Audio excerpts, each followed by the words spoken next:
Hello friends, आज आप लोग कैसे हैं? आज हम बताएंगे आपको इसके पिछले क्लास में विलयन के बारे में पढ़े थे। आज विलयन के जो है विलयन में घुले पदार्थ, विलयन में जो पदार्थ घुले हुए होते हैं उस पदार्थ के घुले हुए पदार्थ के आधार पर हम विलयन को कितने भाग में बांटेंगे? 3 भाग में। इनके विलयन के प्रकार के बारे में आज हम पढ़ेंगे। पहला प्रकार आपको संतृप्त विलयन होता है, दूसरा होता है असंतृप्त और तीसरा होता है अतिसंतृप्त विलयन। देखिए, असंतृप्त विलयन क्या होता है? वैसा विलयन जिसके पास विलायक में जो विलायक होता है, जो घोलने वाला पदार्थ होता है, ये जो पानी जैसे घोल रहा है चीनी को, तो पानी हो गया आपको विलायक, विलय हुआ चीनी और दोनों का सॉल्यूशन आपको विलयन कहलाता है। तो जिसमें विलायक, जिसके विलायक में और विलय पदार्थ घुलने की क्षमता न हो, यानी कि अब इसमें जो है ना और हम चीनी नहीं घोल सकते उस पानी में, उस विलयन को हम लोग क्या बोलेंगे? संतृप्त विलयन बोलेंगे। इसका देखिए एक पॉइंट आपको याद रखना है नोट करके।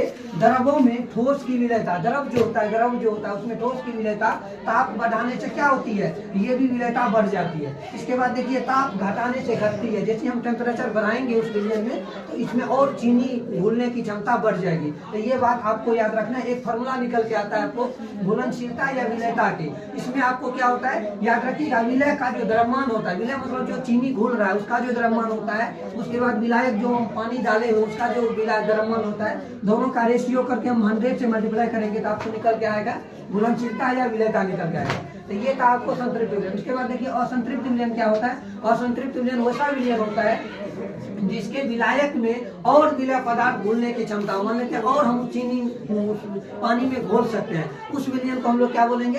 असंतृप्त विलयन बोलेंगे, जिसमें आपको और कुछ हम चीनी जैसे शरबत बना रहे चीनी और घोल सकते हैं। इसका नोट करके आपको याद रखना है, विलयन में विलय की मात्रा संतृप्त विलयन से कम होती है। मान लेते हैं संतृप्त विलयन होता है, अब इसमें आप नहीं घोल सकते हैं, आप जो है लगभग पूर्ण हो गया है। इसके बाद देखिए आपको इसमें जो विलय की मात्रा क्या होती है? कम होती है। मान लेते जितना घुलना चाहिए उससे अभी कम है और इसमें हम घोल सकते हैं। देखिए आपको बच गया असंतृप्त विलयन। असंतृप्त विलयन क्या होता है? देखिए आपको आ जाएगा वैसा विलयन जिसके विलायक में उसकी क्षमता, जैसे हमको 1 लीटर पानी में मान लेते हैं 250 ग्राम चीनी घुलने की क्षमता है और उसमें यदि 250 ग्राम की जगह हम 300 ग्राम चीनी घोल दिए हैं तो उसको अति संतृप्त कहा जाता है, जिसके विलयन में उसकी क्षमता से अधिक विलय पदार्थ क्या हो गया? घुला हुआ हो, अधिक जो है मात्रा में उस विलय पदार्थ को घोल दिए हैं, उसे हम लोग क्या बोलते हैं? असंतृप्त विलयन कहते हैं। इसका नोट में आपको याद रखना है, ठोस पदार्थ का अति संतृप्त विलयन तभी बनता है, मान ठोस पदार्थ का अति संतृप्त विलयन तब बनेगा जब आपको क्या करेंगे? टेम्परेचर में वृद्धि करेंगे, यानी कि ताप में वृद्धि करेंगे।